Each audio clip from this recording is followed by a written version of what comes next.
আসসালামু আলাইকুম। জাতীয় ভোক্তা অধিকার সংরক্ষণ অধিদপ্তর থেকে আসছিলাম। এটা কি ডিলার পয়েন্ট? জি।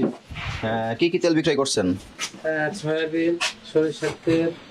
সয়াবিন তেল কি তেল আছে একটু দেখাবেন আমাদেরকে, আসেন। আপনি কি নিজেই ডিলার এখান কর? না স্যার, চাকরি করেন? মূল ডিলার কি আছে উপস্থিত? না আমি চলে আচ্ছা, সয়াবিন তেল একটু দেখাবেন, আসেন। আজকে বিক্রি করেছেন না? জি স্যার। কত করে বিক্রি করেছেন? 5 লিটার 900। দেখেন বডি প্রাইস লেখা 965। বিক্রি করছেন কত? 945 ধরে 2 টাকা ছাড় দিছে। 945, 2 টাকা ছাড় দিয়ে 943। 35 স্যার। 10 টাকা ছাড় হলো। জি স্যার। কিন্তু আপনি যে 965 টাকা মূল্য লিখেছেন খুচরা মূল্য, জি স্যার। এটা কি কোনো প্রজ্ঞাপন হয়েছে বা কোনো প্রেস বিজ্ঞপ্তি হয়েছে কিনা? এটা স্যার কোম্পানি আমাদেরকে দিয়েছে, তো আমরা কোম্পানির কাছে ডকুমেন্টস চেয়েছেন? আমাদের কাছে যে তথ্য আছে, কোম্পানি লাস্ট 2025 সালের 15 April Bangladesh vegetable oil refiners and vanaspati manufacturers association সরকারের সঙ্গে আলোচনা সাপেক্ষে তেলের মূল্য নির্ধারণ করা হয়।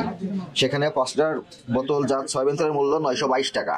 তাহলে হঠাৎ করে কোনো ডিক্লেয়ার ছাড়া, কোনো প্রেস রিলিজ ছাড়া 965 টাকা কেন মূল্য লিখে আপনি বেশি মূল্যে বিক্রি করছেন? স্যার এটা কোম্পানি আমাদেরকে দিয়েছে, আমরা তো বিক্রি, এটা তো আমরা তো কোম্পানি আপনাকে বাধ্য করেছে? জি স্যার। এটা কি বলেছে? রেট দিয়ে দিয়েছে আমরা। আগের মূল্যের তেল আছে কোনো আপনার কাছে? না স্যার। সব সেল হয়ে গেছে। জি স্যার। এগুলো কি সবই তো সয়াবিন তেল, স্টক তো কোনো ঘাটতি নাই। দেখি এগুলো দেখেন, 962 টাকা। ব্যাচ নাম্বার কত? লাস্ট এসেছে 30 তারিখে, আজকে 3 তারিখ। 30 তারিখে উৎপাদন করেছে, 30 তারিখে উৎপাদন করে ইচ্ছা মাফিক মূল্য লিখে দিয়েছে 962।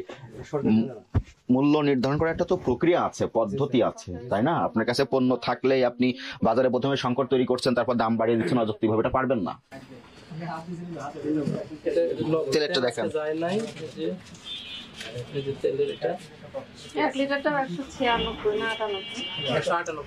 এটা 190 টাকা মূল্য। প্রত্যেক ক্রেডিট দাম মূল্য বাড়িয়ে দেওয়া হয়েছে কেন? আমাদেরকে দিয়েছে, আমরা তো না, এটা আপনারা কোনো প্রজ্ঞাপন পেয়েছেন? না, আমাদেরকে বলছে যে এটা বাড়াইছে কোম্পানি সরকারি দিয়েছে বাড়ানোর জন্য। আপনার যেহেতু বোতলটা আপনি তৈরি করেন, আপনি ইচ্ছা হলেই অযৌক্তিকভাবে একটা এমআরপি লিখে দিয়ে কাস্টমারকে বাধ্য করতে পারবেন না। সবকিছু একটা সঠিক প্রণালী আছে, প্রক্রিয়া আছে, প্রক্রিয়া অনুসরণ করতে হবে আপনাকে। আপনি যেমন লাস্ট যখন তেলের মূল্য বৃদ্ধি পায় তখন যে প্রেস রিলিজ ছিল সেটা তো আপনি নিজেরাই ভায়োলেট করলেন।